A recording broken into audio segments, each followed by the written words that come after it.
Mirë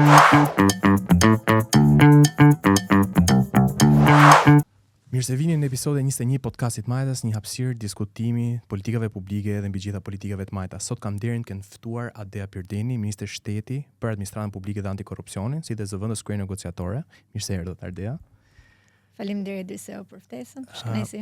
Shumë faleminderit që pranuat ftesën. Fakt, unë do doja ta nisja pak nga personazhi, le të themi, profili juaj akademik, profili juaj politik, pra hyrja nga akademia në politik, le të themi. Pasi ju keni ndërtuar një karrierë të spikatur në Fakultetin e Drejtësisë në Tiranë, keni kryer studimet brenda dhe jashtë vendit në Universitetin e Oxfordit dhe tashmë kalimin nga bota akademike në, le të themi, në kabinetin qeveritar ose në botën e qeverisës, le të themi, para se të kalojmë në të botën aktive të politikës, të kandidimit për deputet. Si ishte ky rrugtim për ju, se çfarë ju shtyu të kalonit atëherë mos gaboj të pranoni ftesë si zëvendës ministre e drejtësisë? Shumë faleminderit Driseo. Në fakt ka qenë viti i vështirë 2020, viti i pandemisë, kur aso kohë ministrja e drejtësisë, zonja Tilda Gjonaj, më telefonoi dhe më tha dua të takohemi shkurtimisht. Dhe më tha, unë doja të ofroj që ti të bësh pjesë e ekipit të Ministrisë Drejtësisë në pozicionin e zëvendës ministres drejtësisë dhe kam shumë të rëndësishme që të angazhohesh te negociatat me BE-n. Duke qenë se Ministria e Drejtësisë drejton një nga kapitujt më të rëndësishëm të negociatave, sikurse është kapitulli 23, gjyqësore dhe drejtat themelore, quhet ndryshe mëma e të gjithë kapitujve, duke qenë se është një nga këto kapitujt që hapet ndër të parët dhe mbyllet në fund, duke qenë se është një pjesë, është një nga grup kapitujt e themeloreve, do thotë që është një prej atyre shtyllave të procesit negociatave. Natyrisht për mua atëherë ishte një moment surprize, unë nuk e kisha imagjinuar asnjëherë që do të isha pjesë e politikës. Unë natyrisht e kam ndjekur politikën në Shqipëri, e ndjekjes gjithë zhvillimit, rrugtimit që Shqipëria ka pasur dhe ka. Kjo ka qenë dhe arsyeja në fakt sepse e pash me vlerë, ndoshta që të kaloj të bëj një kalim nga angazhimi në akademi, në mosimdhënie dhe në kërkim shkencor, drejt politikës aktive, por në një pozicion do të them teknik. Do të thotë që pozicioni im si zëvendës ministre, në fakt, pozicioni i zëvendës ministrit nuk është teknik, është politik. Duke qenë se zëvendës ministri do duhet që të zëvendësoj ministrin në ato funksione që lejon kushtetuta dhe ligji, por ne kemi pasur, besoj, që në 2013 dhe më pas qeveria socialiste krijoi një praktik, do thoya, shumë të mirë, që një pjesë e mirë e zëvendës ministrave kishin profile shumë të forta teknike. Do të thotë që kanë qenë jo vetëm aty për të zëvendësuar ministrin, por kanë qenë gjithashtu dhe për mua një avantazh shumë i madh që të angazhohesh drejt për drejt në fushën e drejtës së BE-s. Unë vetë kam pasur disa përvoja më pas në drejtën e BE-s, kam pasur fatin e madh që kam studiuar të drejtën e BE-s në vend ndoshta më euroskeptik të aso kohë të Bashkimit Evropian, tashmë jo vendi i Bashkimit Evropian, sikurse ka qenë Mbretëria e Bashkuar. Dhe duhet të them që ka qenë një eksperiencë jashtëzakonshme për mua që të mbruhem ato vlera parime të drejtës BE-s, të zgjoj tek unë atë kuriozitetin mbi këtë projekt kaq të madh politik, ndoshta projektin politik më të rëndësishëm pas luftës së dytë botërore. Dhe pikërisht duke parë zhvillimet e BE-s me një sy shumë kritik, ti fillon të kuptosh dhe realisht se janë vlerat dhe pse duhet që ky projekt të qëndrojë dhe pse duhet ne më pas të i bashkohemi këtij projekti, sepse është projekti më i rëndësishëm politik i këtij kontinenti. Dhe sigurisht që kanë qenë disa faktorë, këto ka qenë, le të themi, disa nga faktorët kryesorë që më bën ta shikoj me sy shumë pozitiv të angazhim. Kam pasur një fat shumë të madh të bashkëpunoj me ministrin Gjonaj, më pas me ministrin Ulsi Manja, i cili është tani gjithashtu ministri i detyrë. Dhe ka qenë për mua një eksperiencë jashtëzakonshme tranzicioni nga pozicioni i zëvendës ministres në pozicionin aktual të ministres. Dhe besoj që gjatë kësaj periudhe kohe kam pasur gjithashtu dhe një mundësi për të njohur me shumë kolegë profesionistë të administratës publike, ato që janë heronjtë e heshtur të administratës, ata që mbajnë gjallë në përditshmëri funksionimin e të gjitha shërbimeve tona publike, dhe që janë gjithashtu ekspertë zakonisht shumë të mirë dhe që janë aty në linjën e parë për të çuar Shqipërinë në BE. Ja, vërtet është. Mua më bëhet qefi që njerëz me teknik, njerëz le të themi dhe me botë akademike i përfshin akoma më tepër politikës në një situatë kur politika shihet me skepticizëm në shumë vende të botës, sidomos le të themi nga këto grupime të cilët janë më akademik ose më teknik në le të themi në formimin e tyre.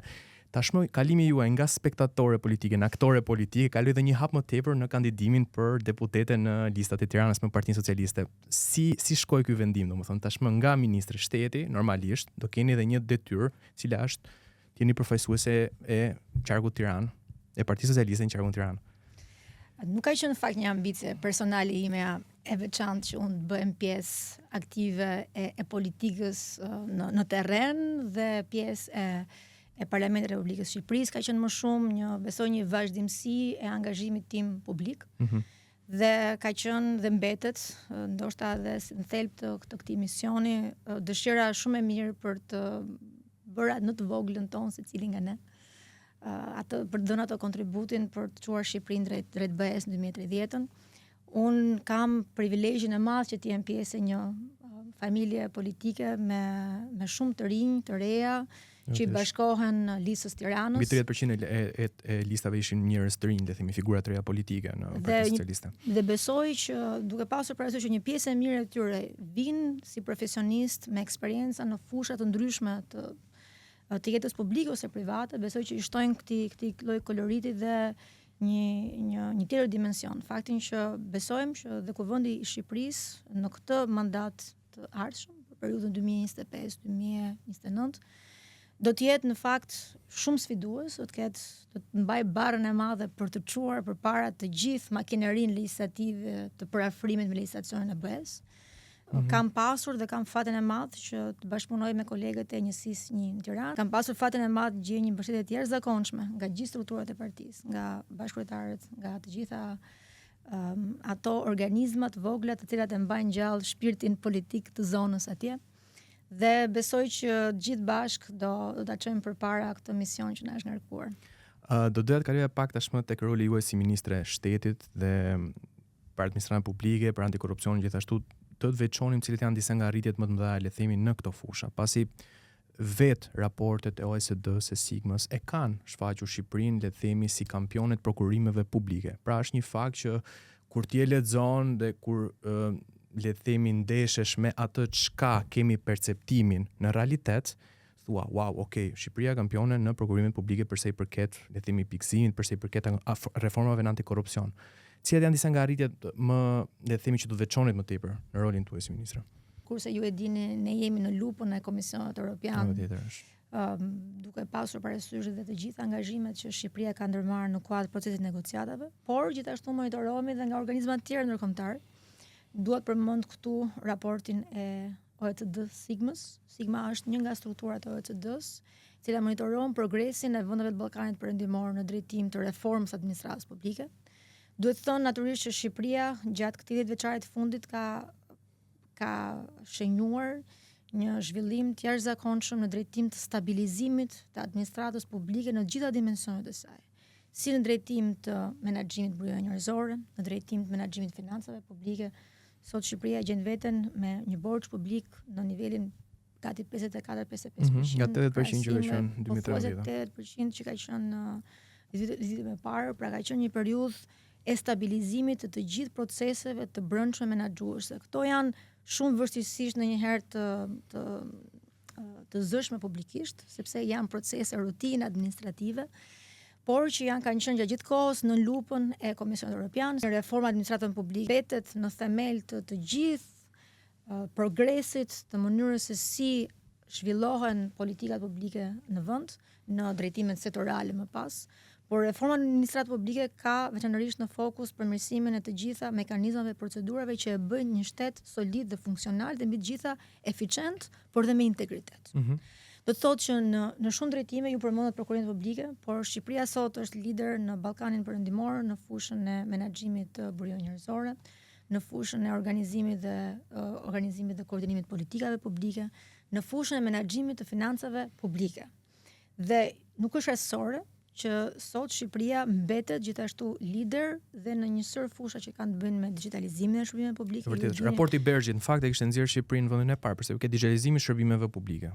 Pikërisht sepse ne kemi bërë një kalim, duhet të thënë, revolucionar nga 13 Quantum leap. Nga 13 shërbime publike në 1200 tashmë 47 shërbime publike që ofrohen qytetarëve vetëm online. Tashmë fokusi është për të përmirësuar këtë sistem që kemi krijuar dhe sigurisht për të ndërhyrë aty ku është e nevojshme dhe domosdoshme për të shmangur çfarëdo lloj ineficiencë që ende ndodh praktik. Ne e dimë që ky nuk është një proces që ka një fund, ka nevojë për gjithmonë që të përmirësohet. Por natyrisht është shumë e rëndësishme që gjatë gjithë kësaj periudhe kohe i gjithë progresi ka qenë jo vetëm i demonstrueshëm, por dhe i matshëm. Pse kemi të nevojshëm rienergjizimin, sepse jemi në një fazë të negociatave që është e domosdoshme që ne jo vetëm të bazohemi te resurset e jashtëzakonshme që administrata publike ka, por gjithashtu të jemi edhe në gjendje që të rekrutojmë të rinj, të reja, por dhe profesionistë me eksperiencë në ato fusha të cilat kërkojnë ende ekspertizë për të vijuar me procesin e negociatave. Ne kemi bërë një analizë cilat janë ato struktura që mund të përmirësohen, cilat janë ato struktura për cilat është e nevojshme, domosdoshme që ne shtojmë kapacitetet, por cilat janë dhe ato të cilat mund edhe të mbyllen, sepse për sa i përket administratës publike, është dhe ky perceptimi i cili lidhet më tepër me jo nepotizmin, po do të thoja pra perceptime që ekzistojnë në Shqipëri për korrupsionin endemik, perceptimet që lidhen me reformat që janë bërë për antikorrupsion, do doja si i tackle, si le të themi si i shpjegoni ju ose si i luftoni këto perceptime ndoshta të gabuara për sa i përket administratës publike. Unë vet kam qenë nga ato persona që para se të bashkohesha administratës publike isha në sektorin privat dhe kisha një farë skepticizmi për t'u bashkuar, pasi normalisht kisha ndjuar nga të tjerë dhe ekziston kjo kriticizmi që shikon, administratat publike mua nuk do më merrnin kurrë sepse shikon, nuk kam pasur asnjëherë angazhim politik, po në fakt ndori totalisht e kundërta. Si janë këto, le të themi, reformat ose politikat që u ndiqni për të luftuar këtë lloj perceptimi, le të themi? Natyrisht që perceptimi për korrupsionin ka shpeshherë dhe lidhje me situata, rrethana faktike të cilat ndodhin në administratën publike, nuk është se nuk ndodhin. Dhe ndodhin në administratën publike të gjithë vendeve, natyrisht në vendet si Shqipëria që kanë një të shkuar veçanërisht të hidhur në drejtim, sigurisht që problematikat e korrupsionit pavarësisht se janë luftuar ndër vite, mbeten në disa fusha ose në disa sektor. Ka dy mënyra për luftuar korrupsionin, që zakonisht është ajo që është më e drejtë për drejta, më e njohura, shpeshherë më e prekshme, që është përmes goditjes korrupsionit, që natyrisht është detyrë e institucioneve ligjzbatuese, sikurse ju e dini në kuadër reformës drejtësi janë krijuar institucionet posaçme për të luftuar korrupsionin dhe krimin organizuar, sikurse është struktura e posaçme antikorrupsion dhe Byroja Kombëtare e Hetimit dhe natyrisht gjykatat e posaçme, të cilat kanë fokus veçantë ndëshkimin. Dhe gjithashtu nga ana tjetër është shumë e rëndësishme parandalimi. Ne kemi nisur një proces për të evidentuar ato sektor ku le të themi janë më vulnerabël, të sektorë që janë më vulnerabël në korrupsionit. Dhe këtu do duhet përmend që fokus veçantë për ne ka aktualisht sektori pronave. Ne kemi nisur bashkë me Agjencinë Shtetërore të Kadastrit një proces të skanimit të gjitha procedurave të brendshme të këtij institucioni, për të parë se ku janë këto hapësira të cilat lënë shkas për korrupsion. Një procedurë e ngjashme ka nisur me Agjencinë e Prokurimit Publik për të rishikuar të gjithë ciklin e prokurimit publik dhe për të evidentuar ku janë ato zona ku ne do të ngremi flamur të kuq, për të parë se ku duhet kemi më shumë vëmendje. Pra, shumë e rëndësishme që të kemi të gjitha ato struktura, parimi i integritetit në praktik dhe ato të jenë buroja më e mirë për çdo zyrtar publik dhe që askush mos ketë asnjë lloj frike që të përfshihet në një procedurë prokurimi, sepse e di shumë mirë që procedurat e prokurimit janë shumë të rregulluara, të formatuara në një formë tillë që kushdo që i përmbahet rregullave parimeve, i ka të qarta ato rregulla e parimeve dhe e di shumë mirë që nuk do të ketë asnjë pasojë negative. Dhe natyrisht që ne besojmë që dhe çështja e perceptimit ka dhe është shumë e lidhur dhe me rastet në praktik. Për shembull, ju e dini që ka një lloj paradoksi në fakt, që studiuar shkencërisht, që sa më shumë flitet publikisht, mediatikisht për luftën kundër korrupsionit, sa më shumë flitet për rastet individëve, personave që i nështrohen sistemit të drejtësisë për raste korrupsioni, aq më shumë rritet perceptimi në publik që ka edhe më shumë korrupsion. Pra ka është një lloj paradoksi, pra sa më shumë ndodh që strukturat e zbatimit ligjit e bëjnë punën e tyre shumë mirë. E bëjnë punën e tyre dhe thonë shiko ka shumë korrupsion. Ekziston një lloj perceptimi publik që sa shumë ushtuar korrupsioni sepse raste po dalin ditës. Në fakt këto tregon që ka një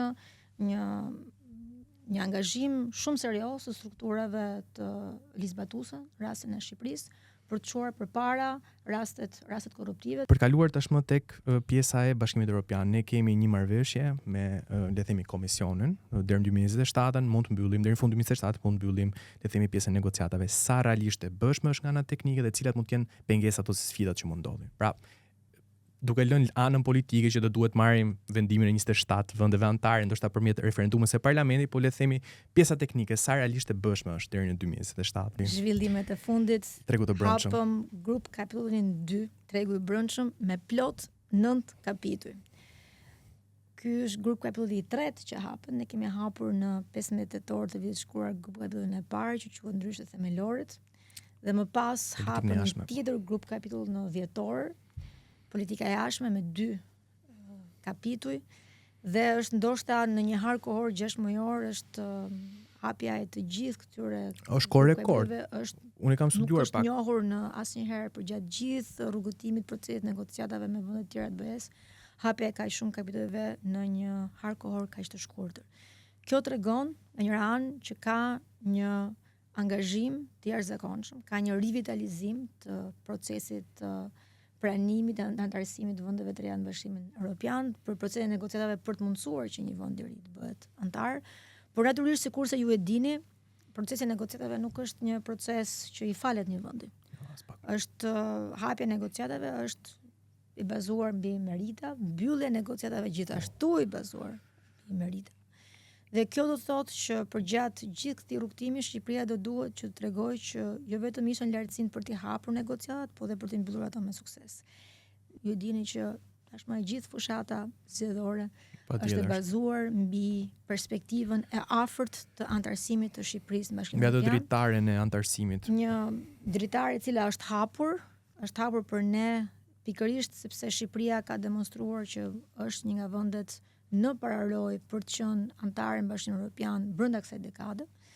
Dhe sikurse ju e dini, ndodhemi në një moment të veçantë gjeopolitik ku pas agresionit Rusisë në Ukrainë, po dhe me zhvillimet e fundit gjeopolitike mbetet gjithnjë eminente dhe mbetet përparësia e jashtëzakonshme për Bashkimin Evropian që të konsiderojë si pjesë të saj. Ne kemi bashk vendosur me Komisionin Evropian vitin 2027, dhjetorin 2027 si periudhë kohë ku ne duhet përmbyllim negociatat në nivel teknik.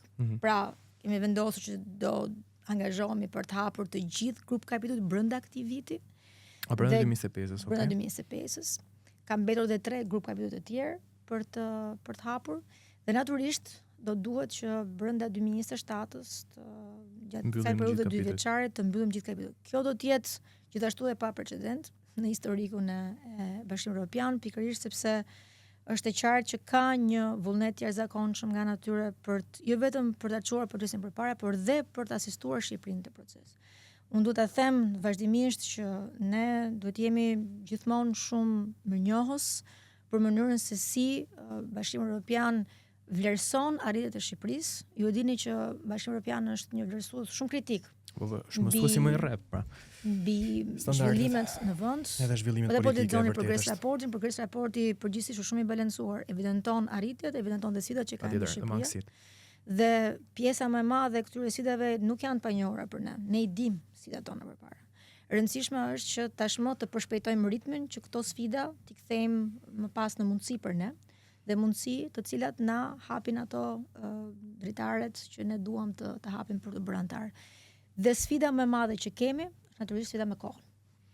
Duke qenë se sikur të thash gjatë procesit screening ku mbi 1000 zyrtarë publik shqiptarë kanë qenë të angazhuar intensivisht për të skanuar të gjithë procesin e është mbi 200.000 faqe. Është e vështirë që të kemi sot, se Akia është Akia, më saktë legislacioni i Bashkimit Evropian shtohet dita ditës, por presupozohet që përgjatë kësaj periudhe kohe ne do të kemi një ritëm shumë më të përshpejtuar të reformave, prandaj përmenda pak më parë që dhe parlamenti gjatë kësaj periudhe do të ketë një aktivitet legjislativ shumë intensiv. Dhe për këtë arsye është e nevojshme gjithashtu edhe nga për sa i përket administratës publike, kapacitetet tona të përforcohen në mënyrë që ti përgjigjen kësaj sfide të jashtëzakonshme. Dhe natyrisht kjo nuk është vetëm një sfidë administratës, kjo nuk është vetëm një sfidë e qeverisë, kjo është një sfidë e cila përfshin të gjithë aktorët shtetëror, jo shtetëror, të gjithë aktorët shtetëror që janë institucionet e pavarura, institucionet e pavarura të sistemit të drejtësisë, në radh parë që mbartë gjithashtu një peshë shumë të rëndësishme të proces, institucionet e pavarura në fushën për shumë tregut, konkurrencës, Banka e Shqipërisë, institucionet të tjera të cilat, institutet statistikave të cilat kanë kapitujt specifike të jashtëzakonshme në procesin e negociatave. Unë vetë kam qenë dëshmitare e angazhimit të administratës publike në këtë proces, përgjithsisht mendohet që ne ndoshta besoj shqiptarët e kemi një lloj prirje ndoshta gjenetike që në momentin që vendosemi përpara një garë dhe kemi një finish përpara, energjizohemi automatikisht. Ka qenë një sprint jashtëzakonshëm me gjithë ai rrugtimi i skanimit legjislacionit, po tashmë kërkohet që ne të jemi edhe më operativ për të shtreguar që jo vetëm kemi parafuar legjislacionin në fushat specifike, por dhe gjithashtu që kemi kapacitete administrative për garantuar që ky legjislacion zbatohet. Pra nuk mjafton vetëm që në letër ne të kemi ligjet e hartuara sipas standardeve të BE-s, kjo është pjesa e punës, është pjesa e parë dhe shumë e rëndësishme e punës, por natyrisht është e domosdoshme që të vërtetojmë në praktikë që kemi kapacitete që të zbatojmë legjislacionin e BE-s. Jo vetëm për Shqipërinë, por sepse ne do të jemi pjesë e një tregu shumë të madh. E vërtetë është tregu të do të jemi pjesë e një familje shumë të madhe, do të thotë që standardet duhet i garantojmë këtu në Shqipëri, po njësoj siç garantohen dhe në vendet e tjera të BE-s. Duke i dhënë kështu mundësi çdo qytetari shqiptar dhe çdo qytetare shqiptare që këtu në Shqipëri të mundet që të jetojë ditës. Evropa është këtu, Evropën slogani në Shqipëri. Delegacionit. Dhe kur flasim Evropën, referohemi standardeve të jetesës, standardeve që lidhen me sigurinë, patjetër sigurinë, standardet që lidhen me mbrojtjen e mjedisit, standardet që lidhen me sigurinë ushqimore, standardeve që kanë të bëjnë me rritjen dhe përmirësimin e të gjithë asaj infrastrukturës madhe të zhvillimit ekonomik të vendit, të cilat janë në miliardë dollar. Duke pasur parasysh faktin që me antarësimin e Shqipërisë në BE, Shqipëria bëhet përfituese e shumë fondeve që janë fondet e kohezionit ose fondet strukturore, të cilat janë dhe mbeten nga shtysat kryesore të zhvillimit ekonomik dhe rajonal, sidomos në vendet që kanë më shumë nevojë për të përmirësimin e infrastrukturës.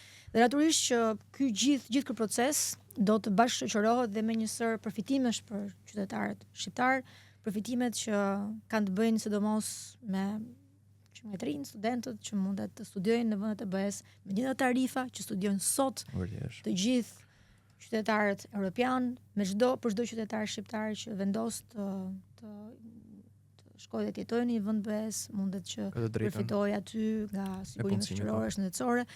Dhe gjithashtu çfarë është e rëndësishme edhe për bizneset, që do të kenë pjesë e një tregu shumë të madh, kanë shumë më tepër mundësi për të promovuar produktet shqiptare. Sikurse ju e dini, sot kemi një sër produkte shqiptare të certifikuara, të cilat mund shiten në vendet e tjera të BE-s, por dhe gjithashtu shumë produkte të tjera të cilat do duhet të certifikohen që të bëhen pjesë e këtij tregu të madh përbashkët. Unë shpresoj shumë fakt themi 2027. Tani do kalojmë me një rubrikë ku janë pyetje të shpejta, po mund të merrni kohën tuaj. Okej.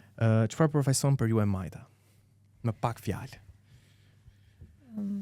Është pak komplekse të thuar sot çfarë përfaqëson e Majta. Vërtet është, nuk ka ideologji të prerë të Majtas djatha sot. Jo, ka pasur një herë. Ka pasur, po sot.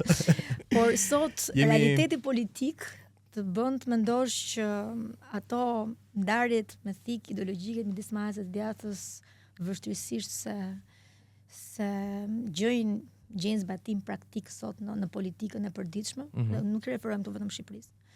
Por besoj që çfarë përfaqëson, do thoja, ideologjikisht e marrëta për te atësaj ndarjes tipike është të pasur i dinjitetit njerëzor në qendër të politikave publike. Kjo është besoj esenciale, shumë e rëndësishme që të jetë në thelb të çdo lloj politike për te të marrëtës së djathtës, por sikurse gjithashtu mendoj që është shumë e rëndësishme që një forcë politike, sikurse është forcë politike e marrët Partia Socialiste, në fakt do duhet i përshtatet kontekstit, do duhet i përshtatet gjithashtu dhe linjës së finishit, që është aderimi i Shqipërisë me Bashkimin Evropian, për sa i përket atij objektivi që ne kemi vendosur vetes. Do thotë që nëse ne do duhet të arrijmë disa standarde, nuk ka shumë rëndësi se çfarë lloj politike të marrës së djathtës, duke ndjekur rëndësishme që ne të bëhemi pjesë e familjes së madhe europiane,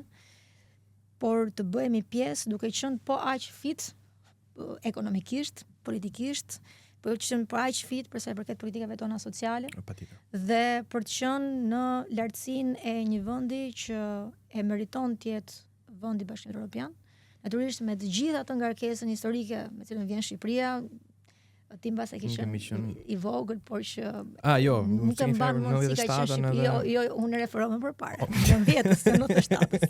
Okej, dhe terapinë e shokut që ishte shok, nuk ishte terapi kanë qenë. Nëse ne kthehemi pak në 90-91-shin, në një periudhë besoj shumë traumatike për çdo qytetar shqiptar, e dim shumë mirë që Shqipëria që të rimarr çdo lloj ritmi në këtë proces, do duhet që ndjek ato politikat që janë të nevojshme dhe domosdoshme, pavarësisht nëse janë politikat marrë ose djathtë. Ne do duam shumë që mos u humbasim këtë takim që kemi me historinë. Është e jashtëzakonshme kjo çfarë po ndodh tani. Për te çdo lloj entuziazmi që kemi ne që jemi të angazhuar në proces, besojmë që në terma realist është shumë e rëndësishme që ky moment historik, gjeopolitik të shfrytëzohet në maksimumin e vet, dhe ne po bëjmë më të mirën tonë që ky proces të vijojë me ritmin e duhur. Do bëj edhe 2-3 pyetje të shpejta. Cili ka qenë momenti më sfidues në karrierën tuaj publike, le të themi, ose politike? Momenti më sfidues ndoshta kur më propozua pozicioni i ministrit të shtetit për administratën publike antikorrupsion. Ka qenë në janar 2024. Ka qenë një moment ku unë kisha qenë angazhuar si zëvendës ministre së kohë dhe ka qenë gjithashtu e angazhuar me negociatat, ku gjithashtu pata mundësi të kem një shije të përgjithshme në mënyrën se si u angazhua administrata jonë publike, pra vinim nga një moment shumë kritik, ku Shqipëria u testua në themelet e vet, administrata publike shqiptare u testua në themelet e vet si po e kryen tek këtë detyrë, dhe që nga rezultoi më pas që në fakt kryen me shumë sukses. Ishte shumë rëndësishme që në ato kohë të krijonim një vizion mbi mënyrën se si duhet ne të rienergjizohen administrata, si ne duhet rikthenim fokusin te administrata publike.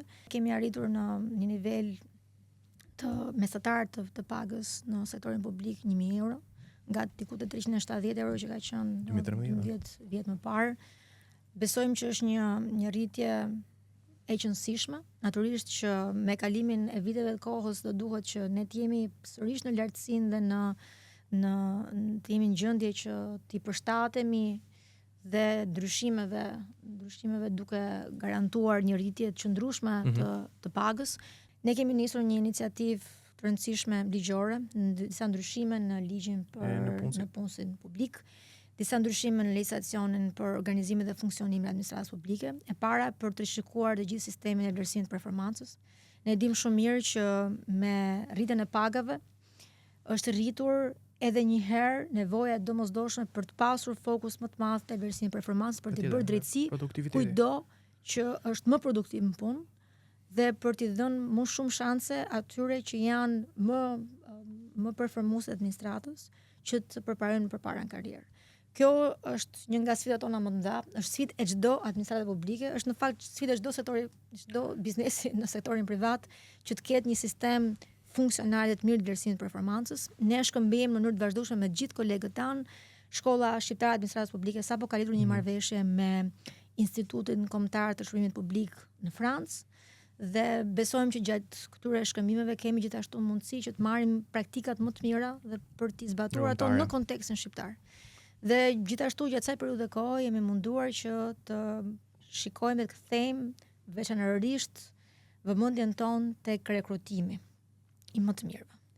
Jemi në një moment ku sektori publik garanton rreth të parë një pagë dinjitoze, garanton gjithashtu duhet të them një sens përkatësie me adherimin në Shqipëri në Bashkimin Evropian. Kontribut publik. Pra kushdo sot që bëhet pjesë administratës publike nuk investon vetëm në karrierën e vet, po investon në të ardhmen e Shqipërisë në Bashkimin Evropian. Dhe besoj që kushdo si ne që jemi bashkuar kësaj thirrje të brendshme, por për një qëllim të madh publik, do ta shikojnë mundësinë për të qenë pjesë administratës publike përmes procedurave tona të rekrutimit. Ne jemi duke ndërmarrë një fushat të madhe të quajmë rebranding për ta sjellë dhe për ta bërë më atraktive administratën publike, tashmë jo vetëm për të rinj që sapo kanë mbaruar universitetin, patjetër, për ata që kanë por dhe për ata që janë, le të themi, profesionistë në mes të karrierës tyre dhe që e shikojnë si një hap të ardhshëm në karrierë investimin e tyre për të qenë pjesë e shërbimit publik. Mua më vjen mirë që në fakt administrata dhe kishte nevojë të adaptohej me këto mekanizma që deri diku janë mekanizma që kanë funksionuar ndërkombëtarisht, por dhe në botën, le të themi, të korporatave, si pjesa e performancës, pjesa e fleksibilitetit, cilat në fund ditës rrisin jo vetëm mirëqenien e punonësit, por rrisin dhe produktivitetin e tij ose incentivën për të qenë më produktiv në fund ditës. Unë do bëj një pyetje të fundit, në fakt është dy pyetje brenda.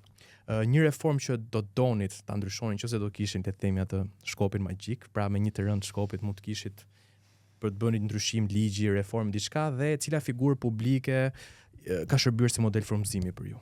Unë kam pasur në fakt fatin e madh që në 2014, në fund të 2014-s, bëjmë pjesë e grupit të ekspertëve teknik të reformës drejtësie. Okej.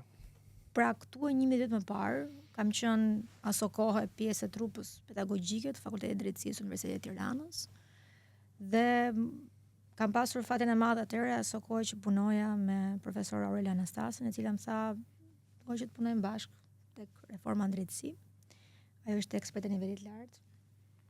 Dhe më tha, "Kjo do të jetë reforma më e rëndësishme që do ndërmarrë Shqipëria." Në dekada apo? Nuk e dinim asë kohë, me dekada.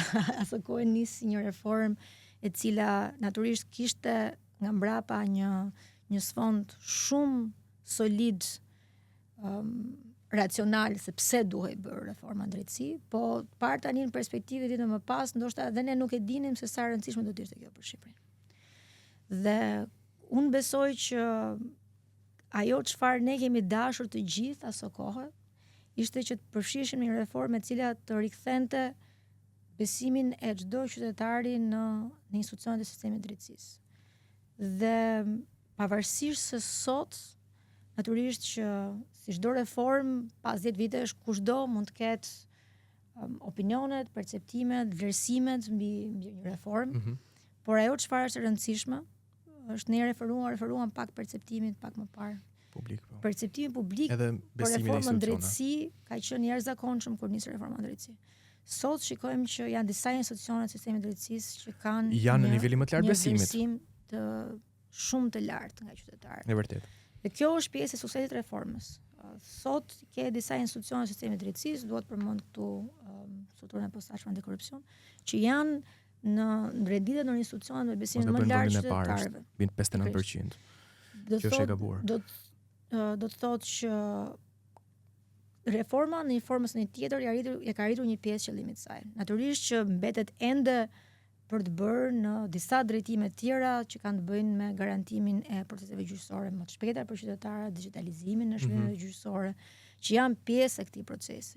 Por sikurse më ta themi, nuk ka asnjë reformë që mundet të ndryshojë me një trend lapsi, sidomos reforma kaq radikale sa këto, reforma për të cilat sot Shqipëria vlerësohet si një nga vendet që ka bërë përparimin më të madh në fushën e shtetit drejtës, një nga vendet që po progreson në procesin e negociatave, pikërisht sepse ka dëshmuar që jo vetëm është në gjendje të projektojë, por dhe në gjendje të zbatojë një reformë kaq të thellë dhe me rezultate të prekshme në praktikë. Fakt madhe dhe si rast studimi rasti i Shqipërisë për vendet e tjera lindore, mos gabojmë me Moldavinë. Po, ne kemi pasur mundësinë bashkë me gjithë kolegët që kanë qenë të angazhuar, gjatë kohës që unë kam pasur fatin të shërbej në Ministrinë e Drejtësisë, të shkëmbejmë përvoja me shumë vende të tjera, me Moldavin, me Armenin, me vende të cilat kanë qenë dhe janë në një fazë ku parashikojnë që të bëjnë ndërhyrje në sistemin e drejtësisë. Ajo çfarë ne jemi munduar gjithmonë të themi është që shumë e rëndësishme që çdo reformë të ketë në radhë të parë një lidhje shumë të rëndësishme me kontekstin sepse ndërmerret kjo reformë, cilat janë problemet. Pavarësisht atyre tendencave të ngjashme, çdo vend është specifik dhe zgjidhja për çdo vend është specifike. Do thotë që ato parimet e përgjithshme që zbatohen në një vend basën nuk mos janë të replikueshme në një vend tjetër. Në rastin ton, ne mendojmë që në një mas të konsiderueshme reforma ka qenë dhe mbetet, themi, kali betejës i Shqipërisë në rrugtimin e saj në Bashkimin Evropian dhe besojmë që do të mbetemi ende në pararoj edhe në një fazë tashmë të re që ka nisur sistemi, që është faza konsolidimit, që është fazë shumë e rëndësishme natyrisht. Dhe besojmë që i gjithë kjo përpjekje madhe që është bërë nisur tashmë pothuajse diku te 1 vit më parë, do të jetë dhe gjithashtu do të mbetet një nga ato shtyllat kryesore të Shqipërisë Europiane kur Shqipëria të bëhet antare BE. Pyetja fundit, figura politike. Kombëtare, ndërkombëtare, mund të jetë akademike, nuk e di. Tani figura politike natyrisht që përgjatë gjithë jetës akademike, profesionale, ne të gjithë frymëzohemi nga modele të ndryshme. Modele shpeshherë të atyre politikanëve ose të personaliteteve në fusha të caktuara të artit, politikës, të shkencës që mundet shërbejnë si burim frymëzimi për ne. Por unë mendoj që secilin nga ne na impaktojnë shumë më tepër ata personat të cilët na mbruajnë karakterin, që janë pranë nesh për gjatë gjithë rrugtimit ton, ata që kanë një ndikim të rëndësishëm mbi mënyrën se si ne e shikojmë botën, se si ne zhvillohemi dhe mbi të gjitha çfarë është më e rëndësishme, se si ne formsojmë vlerat tona dhe çfarë janë ato që ne i quajmë vlera për ne. Unë mendoj që personi që ka pasur ndikimin më të madh tek unë, është një ish pedagog i Universitetit të Tiranës prej mbi 40 e ca vitesh. Quhet Luan Pirdeni, është babai im. Është ndoshta personi që ka pasur një ndikim të jashtëzakonshëm tek unë, e para për të ndiru tek unë një sens të jashtëzakonshëm kurioziteti, gjithmonë për të lexuar, për të mësuar, për të njohur të tjerët, kulturat e tjera, për të njohur më shumë shkencën dhe artin gjithashtu. Ai vjen vet nga profili matematikan, ai ka qenë profesor i logjikës formale. Po pavarësisht kësaj, ka qenë gjithmonë aty për të më nxitur që unë të kem një vështrim shumë më të gjerë të botës se sa mund të ofron ajo përditshmëria.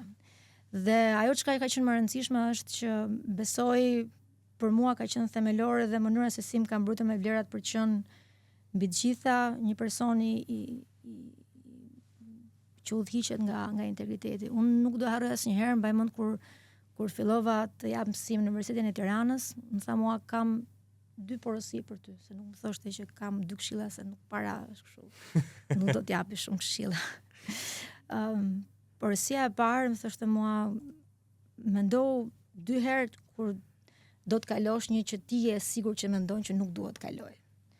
Sepse është shumë e rëndësishme që t'japësh mesazhin që me merita është esenciale, është çelësi që të hap dyert.